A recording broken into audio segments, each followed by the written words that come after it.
So the new Remnant from the Ashes DLC, Swamps of Corsus, is coming out actually next Tuesday on PC, April 28th, and they're saying soon after for console. Well anyways, they did a preview live stream last week of survival mode, where they gave us a bunch of details of what we can expect from this new game mode.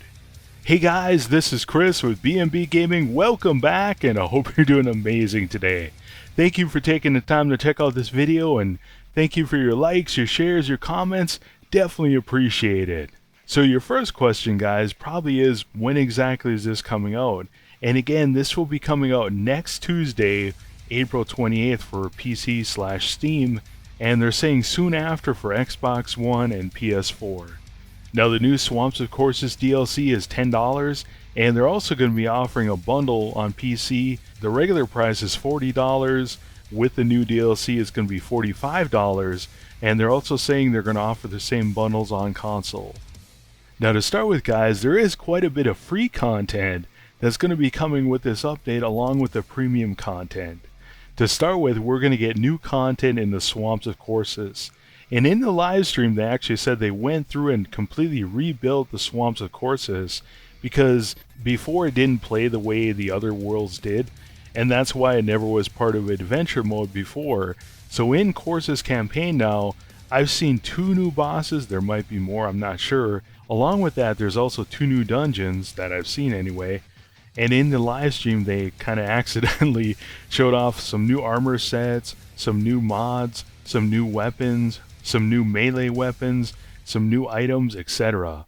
Along with the new content, they also went through, because of survival mode, and adjusted some of the bosses, some of the weapons, etc. And they said their patch notes are over 25 pages at this point. So they've done a lot of work just improving the overall game and the feeling of the game. They actually did say that if you want to go back and replay it, if you played it as much as I have, a couple hundred hours, it should feel quite a bit different. Now one example of the improvements is difficulty. Here they said they adjusted the hit points that the enemies have as your difficulty increases. They also said they've increased the rewards per difficulty, and they've also adjusted friendly fire. Now as I just mentioned, they are adding a new difficulty called Apocalypse, or is it Apocalyptic? I'm not sure. Apocalypse, I'll call it. Anyways, they adjusted the drops, so you're going to get more rewards by playing on higher difficulties. Another improvement they made is to melee. Here they increased all melee damage by 50%. And the idea behind this is they want melee to be more viable in Remnant.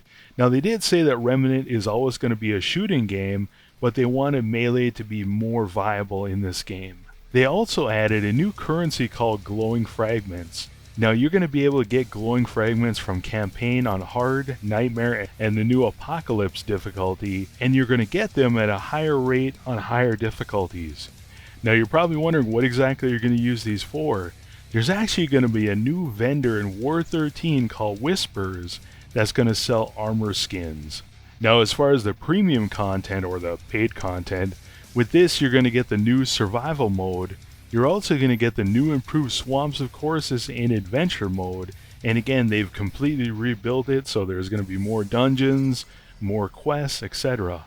Along with this, you're also going to be generating glowing fragments at a much faster rate. And the reason why is survival mode. Now glowing fragments can drop from elites, but they're guaranteed to drop from bosses, and survival mode basically is all about killing elites and bosses. So you're going to kill a lot of them very quickly. And if you really want glowing fragments quickly, you're also going to get a 5% bonus per world boss that you kill in survival mode, and this is actually going to stack. So if you kill, 3, 4, 5 world bosses, you're going to get a 25% glowing fragment bonus. So what exactly is Remnant from the Ashes survival mode?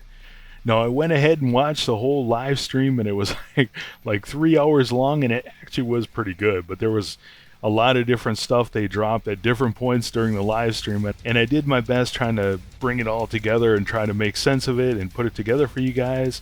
And I'm probably going to leave out some small stuff here, but I think I've gotten most of it. Your first question probably is, what exactly is survival mode?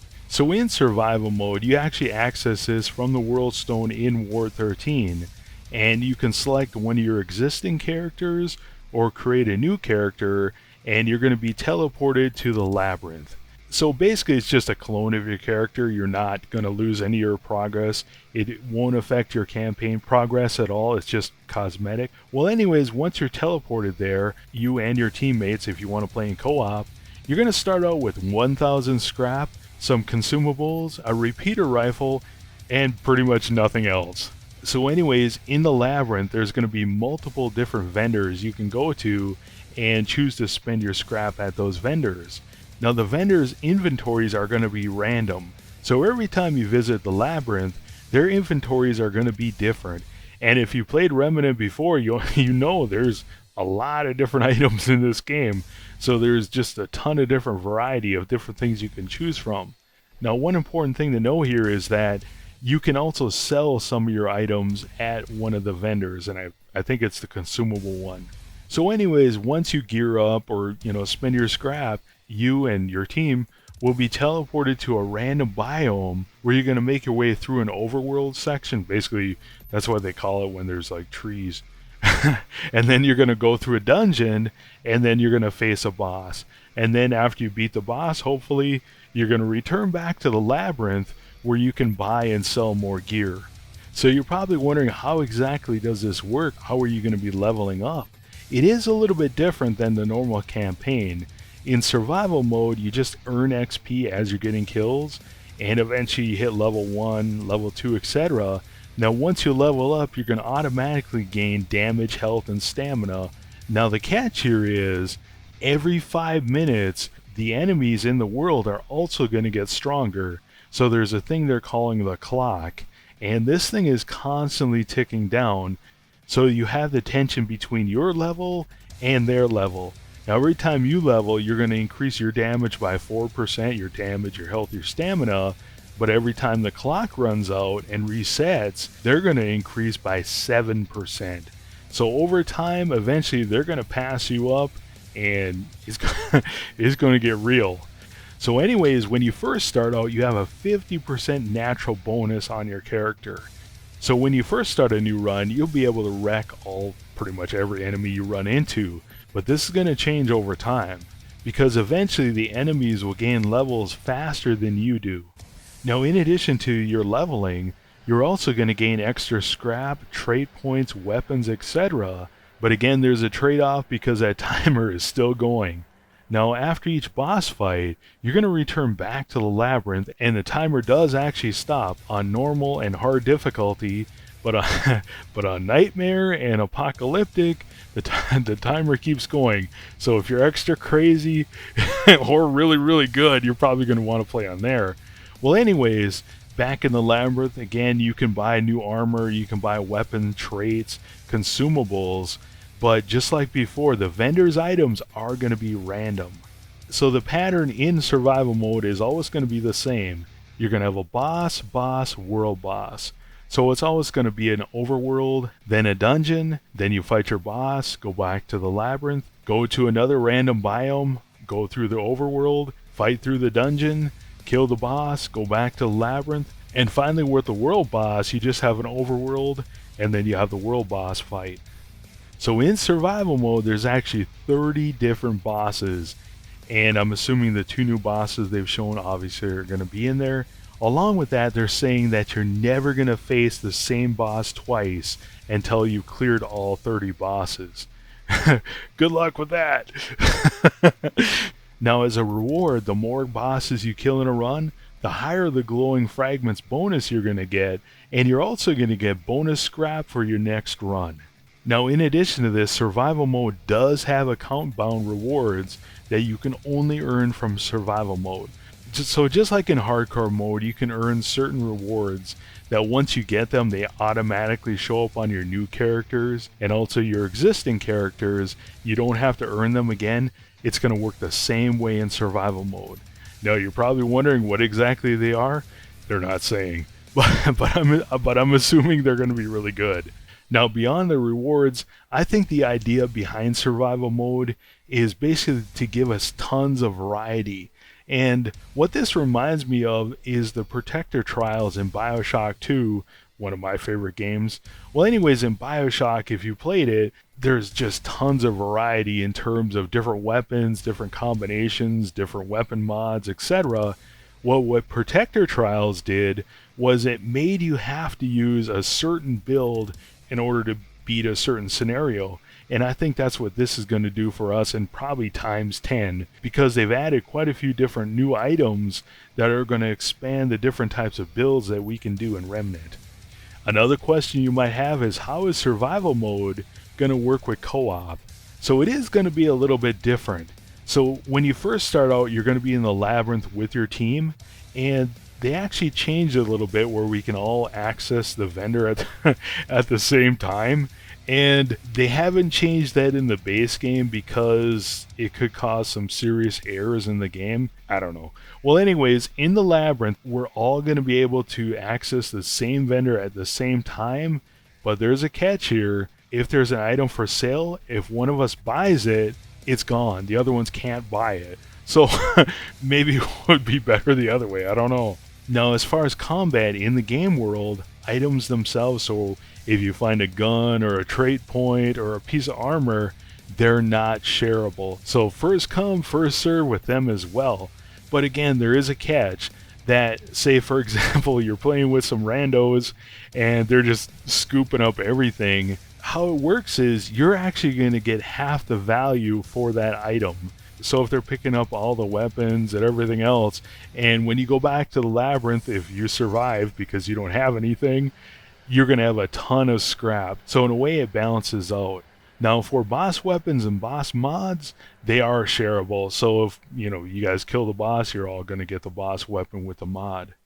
Now, another question you might have is, how do you revive teammates if they die? And the short answer is, there is no revive.